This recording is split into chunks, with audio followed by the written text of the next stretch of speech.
बिस्मिल्लाहिर्रहमानिर्रहीम। मैं हूं यासिर, आप देख रहे हैं मेरा यूट्यूब चैनल।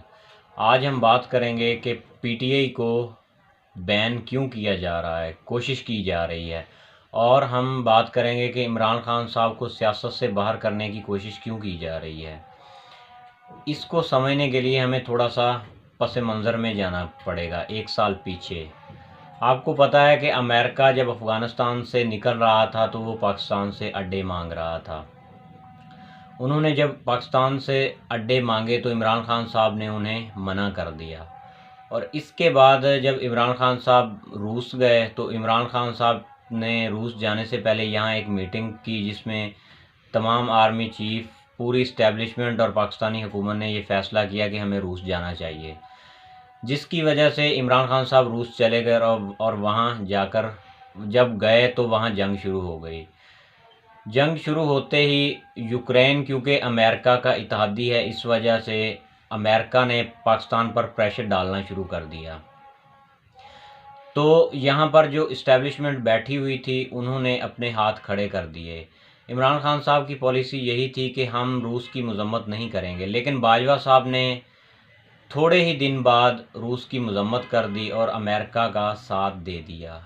यहाँ से अमेरिका और इस्टेब्लिशमेंट की आपस में दोस्ती हो गई और इमरान खान साहब को इस पूरी गेम में बाहर कर दिया गया। जिसकी वजह से हुआ यूं कि वहाँ से एक लेटर मूव हुआ, वजारत ख़जाना को वो मौसूल हुआ।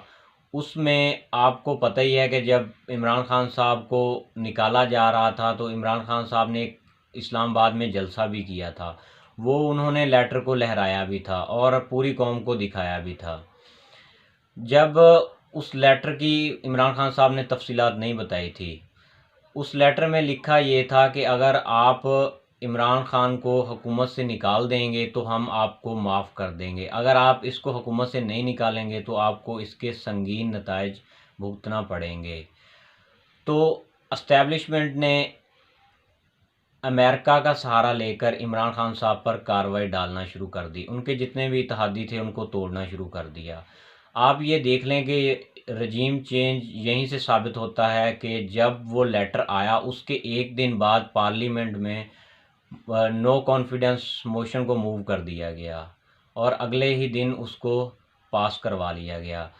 एस्टेब्लिशमेंट ने अहम किरदार अदा किया इमरान खान साहब को निकालने में। उनके इत्तेहादी तोड़ दिए और उनको पार्लियामेंट से बाहर निकाल दिया, जिसकी वजह से इमरान खान साहब पार्लियामेंट से बाहर हो गए और उन्होंने फिर जलसे अनाउंस कर दिए। उन्होंने लोगों को बताना शुरू कर दिया कि मुझे क्यों निकाला है। होता तो ये था कि जिसको भी इस्टेब्लिशमेंट निकालती थी वो चुप करके अपने जाकर घर बैठ जाता था, लेकिन ख़ान ने ऐसा नहीं किया। ख़ान ने आगे से रिटेलिएट किया और जलसे करना शुरू कर दिए।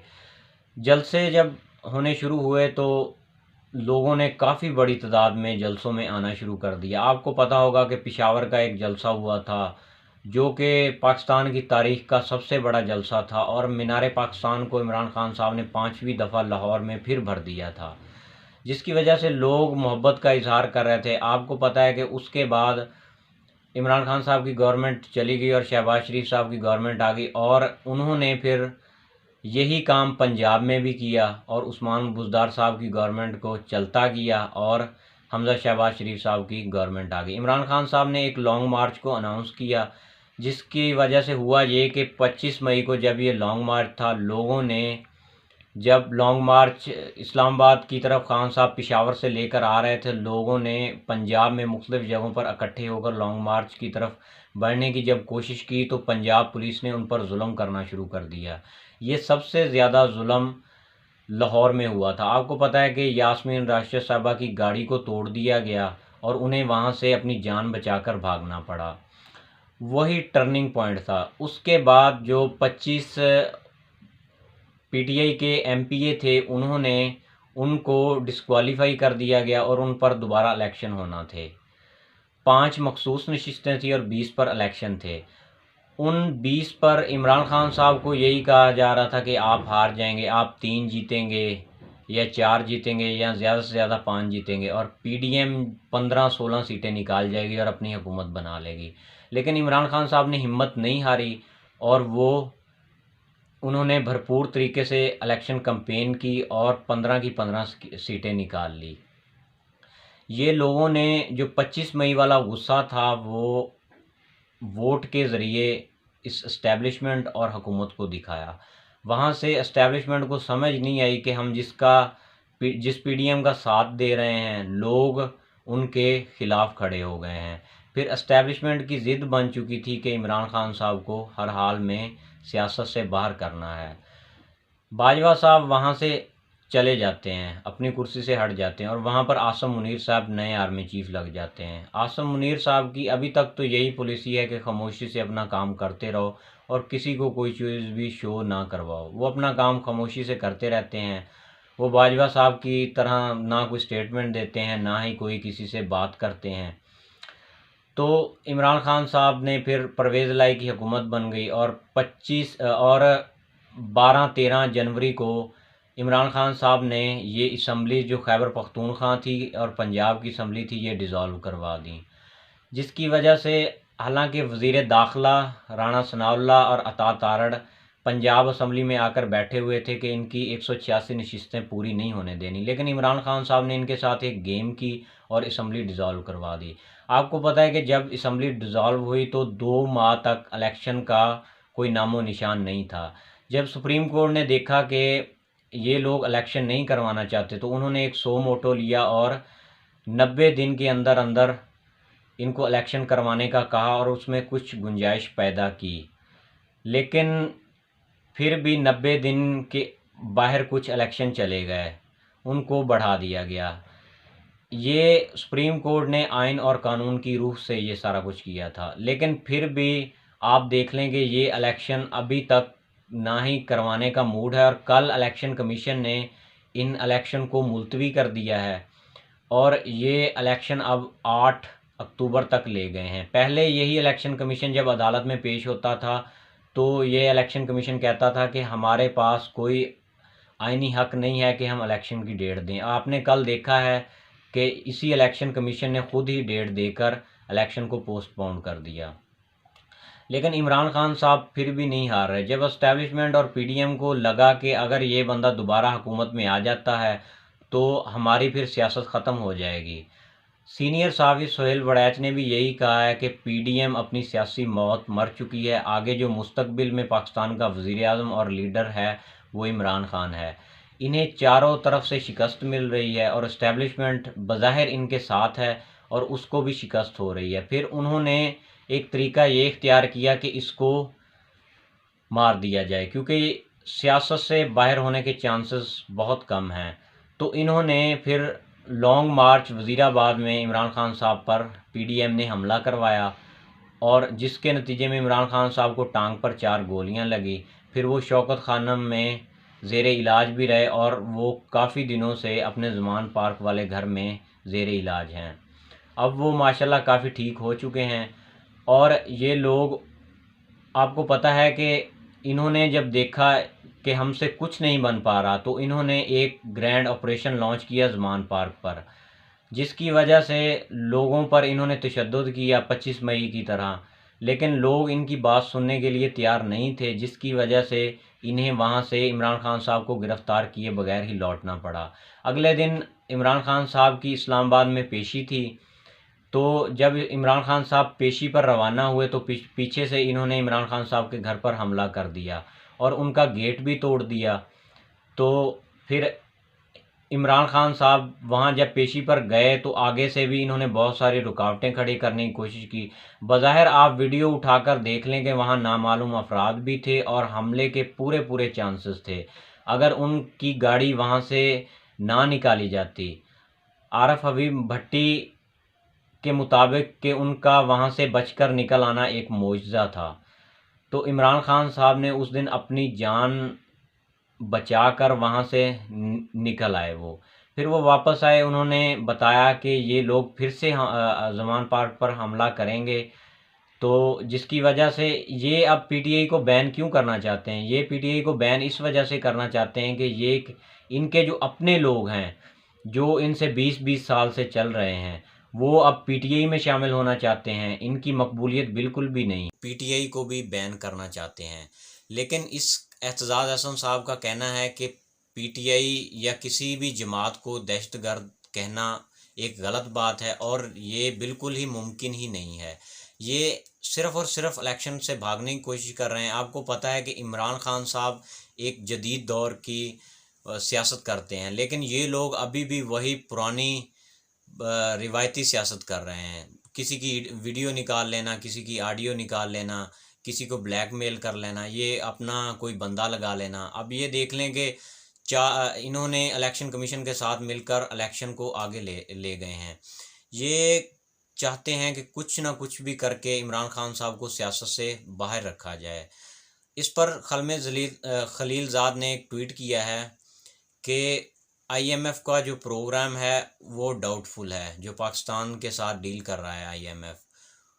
ये आईएमएफ का जो पैकेज है वो अभी तक हमें क्यों नहीं मिल रहा है, इसकी वजह जानने के लिए हमें थोड़ा सा पीछे जाना पड़ेगा कि इसहाक डार साहब जब से वज़ीर ख़जाना लगे हैं ये मुसलसल आईएमएफ को आंखें दिखा रहे हैं। ये चाहते हैं कि अभी आईएमएफ का जो पैकेज है वो अनाउंस ना हो, क्योंकि अगर आईएमएफ का पैकेज अनाउंस हो जाता है और दोस्त मुल्कों से हमको पैसे मिल जाते हैं तो फिर पाकिस्तान मुआशी तौर पर संभल जाएगा और इलेक्शन करवाना पड़ेंगे। ये चाहते हैं कि हमें पैसे ना मिलें और हम यही बहाना बनाकर इमरजेंसी लगाए रखें। जो इन्होंने अगले दिन सेनेट में खड़े होकर लॉन्ग रेंज मिसाइल की बात की थी कि हमसे आईएमएफ डील के सिलसिले में ये तफसीलात मांग रहा है।